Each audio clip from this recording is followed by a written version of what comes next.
I got involved with a bunch of people in America, in Washington, D.C., who were called the Christic Institute, I think. Yeah, the Christic Institute.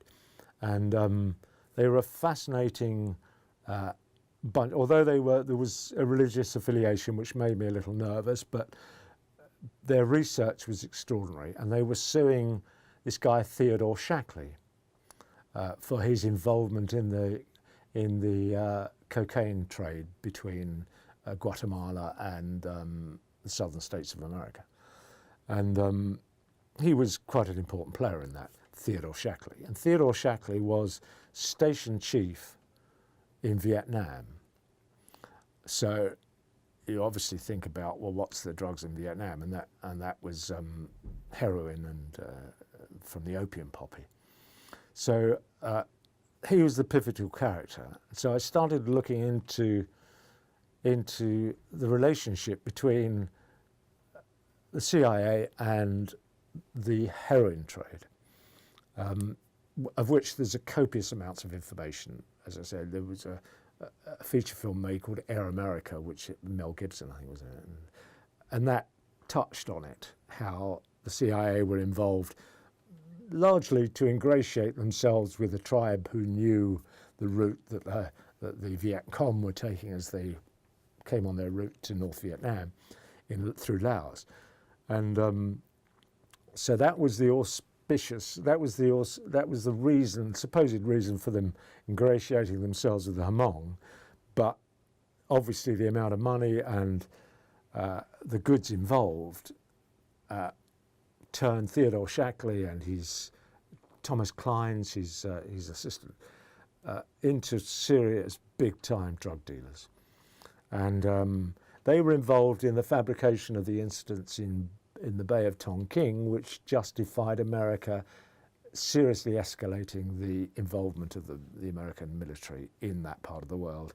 And that's been now proved to be fabricated by these same individuals, Theodore Shackley and Thomas Clines. And they profited from that influx of GIs because heroin was a readily available drug onto which huge numbers of GIs got hooked. And a ready market. They had this huge market. And there was a liaison between Shackley and Sam Giancana, who ran the mafia business in New York docks. And he was the distribution end for the heroin. And there was an unholy trade built up between the CIA and the mafia distribution of heroin up until 1975, when the Americans were kicked out. And to continue this trade, they then went and ingratiated themselves with the Contras in South and Central America, trying to eradicate communism. That was the pretense. But the cocaine, so I have a chart which will describe the consumption of hard drugs in North America and generally Western Europe. You can see the use of heroin plummets in 75 when the Americans get kicked out of Vietnam, and then coincidentally taken on by crack cocaine, which became that drug of choice from 1975 onwards. And that involved the CIA's heavy involvement in South and Central America. And you could see the results of that trade. I mean, they turned heroin and cocaine have been available to the Western world for millennia and have always been used sparingly because it's been it's a cottage industry, a little industry but America, that's the main criticism I've got, is America turned a drugs industry that was previously a cottage-sized industry that was supplying small amounts, and that's why it's so expensive. They turned the hard drugs business into a huge multinational manufacturing conglomerate to satisfy their need to use illicit currencies, and that's how they did it. And they're still doing it now. That Afghanistan is all about heroin again and opium. The Taliban had eradicated heroin use or opium use, and that didn't suit the American cash flow. So I can prove a link between those early CIA officers in South and Central America to the same ones that were operating the crack cocaine and cocaine business out of Costa Rica. Was a major transit point because you had an awful lot of retired American military people in Costa Rica, and a lot of their ranches were used as transits.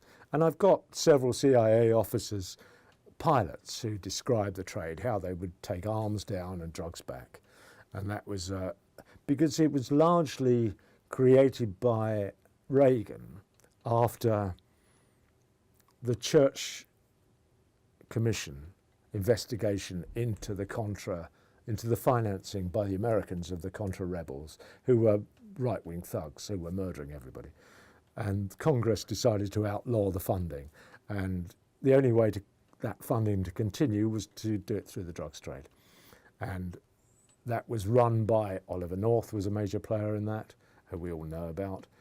And he financed it through various other illicit deals by selling Stinger missiles to the Iranians. And so, you know, I mean, the whole thing is pretty unpleasant, but you can actually tangibly see the link between the CIA and hard drugs, and that's a program that needs to be made.